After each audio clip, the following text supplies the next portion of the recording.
Let's Homebrew coming at ya.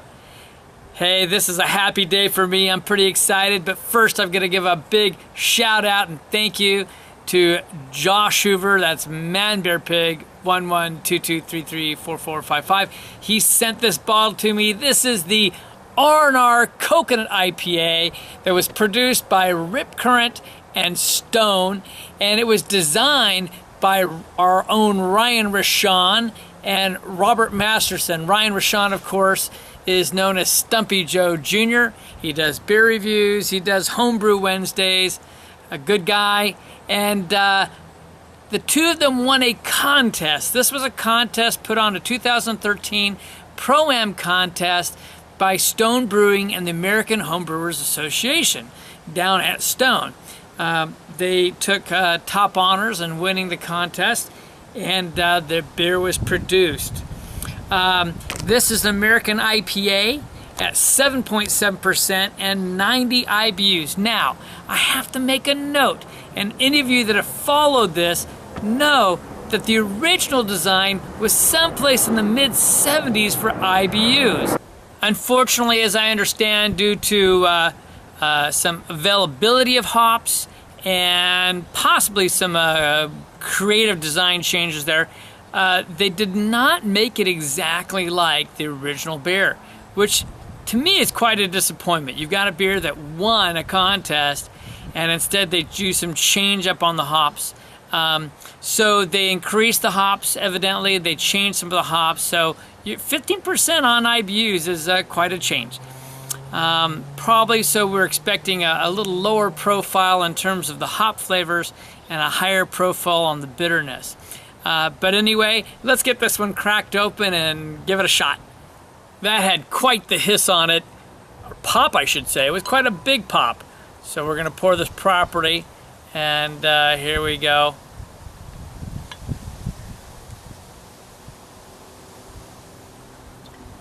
All right. Well, that is a beautiful looking beer. I'll give you that much. This thing is clear as can be, so you know it's been filtered. I can see some bubbles rising. You can see the nice, nearly, you know, well, I guess two and a half finger head on there. But I did the classic pour, and we're gonna get a nose on it. Oh, wow, so some of the things I've heard described are wrong. Of course, I can't say that mine is like 1 or 2 days fresh, and the only thing they did on this bottle was they put an enjoy by 10-10-13. You know, I'm sorry. I know Stone can do bottling, dating, I should say, on the bottles. But this one, enjoy by, rather than bottling date, kind of disappointed because I got a lot of tropical fruit on this. Yes, indeed I did. And I don't know if maybe mine just has a little more age on, a few more days. Wow, I'm actually getting a hint of pineapple on there. I got some orange on there. Not so much the lemon, but I did get some orange on this as well. A little mango to boot. Oh, that's nice. There's a lot of classic IPA in there. As I smelt it a little bit more, I get kind of this like faint, milky, chalky coconut on it. So I am already getting a little coconut on it. Not a lot, but it is there. Wow, now I'm getting some deeper hop character on it. I got some pine off of that. A little bit of resin, you know, going on there. And then I got a little bit of sweet malt character. Some floral hops in there as well, some floral character, should I say, from the hops. And I don't know if I mentioned the color, but this is actually really clear, as I said, and it's kind of an amber color with some orange highlights to it, but it's a beautiful looking beer. All right, it's time to get a taste on this one. Okay, I took a moment to taste this, to kind of take it all in. It's quite interesting. It's I'm definitely getting the coconut, which a lot of people haven't had, and I'm going to suspect that's because this might be a week old. It's kind of a, not the toasty flavors like Ryan had explained in his home version. It has more of a milky, creamy, coconut type of flavor. There's definitely a bitterness on this beer. It builds a little at the end. Probably that extra couple days really benefited this beer. As it's warmed, a little more of the coconut flavors come out. But it's interesting. It doesn't come off toasted, as I said before. It comes off like a kind of a sweet, creamy, almost the midway on coconut. Not necessarily green, but there's this midway where they're kind of creamy and young. Has a bit of that flavor. It's well carbonated, as you can see. So there's some really nice taste on this beer. I've just poured the rest in the glass. I mean, isn't that a beautiful looking beer? I mean, truly that is. That's just a gorgeous beer.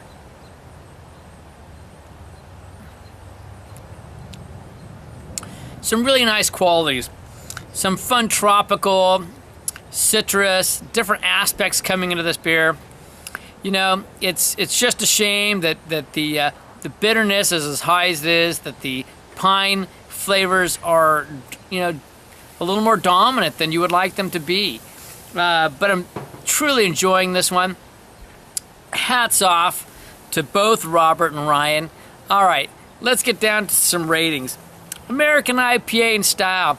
As I break this down a little bit, the appearance is top-notch. The aroma actually was quite good, even though we know that the IBUs were a bit higher than we wanted, and the pine became a little more dominant. But I'll tell you what, I was pulling out some really great aromas on it. Unfortunately, not all of that came through on the taste. The pine seemed to dominate a bit, so I can't quite put it as high as, you know, I would honestly love to do. I'm giving this one, for an American IPA, I'm giving it an 89. 89 is not a bad score. That's the top of the very good, pushing on to the excellent category. So cheers to you, gentlemen. Overall, I'm going to stick with pretty much the same basic rating, I think. It's an odd, dank taste, I think, coming off those hops. That pine is not mixing quite like I would like it to do with some of those other flavors. And I'm a huge coconut fan, just so you know. That probably doesn't help things a whole lot. But I'm going to give it an 88 overall. Ryan, I just want to say to you, if you have a good batch, wink wink, of this that you'd like to trade, maybe for my SJ Pour experiment, I'd happily take one bottle of your version of this for my 2 different versions of the SJ Pour beer, because I've got both, the one that everyone else tried, and I've got the one that sat on the American Oak and Bourbon. Think it over. All right, this is Kevin from Clement's Homebrew, trying to work a good trade here. And again, thank you, Josh. I've got one more bottle of this. I may review it. I'm going to let it sit a week or 2 and see what happens. I'm just saying, life is too short to drink cheap beer. And drink the beer of a friend, someone who's a great brewer that you've conversed with, as I did today. Cheers.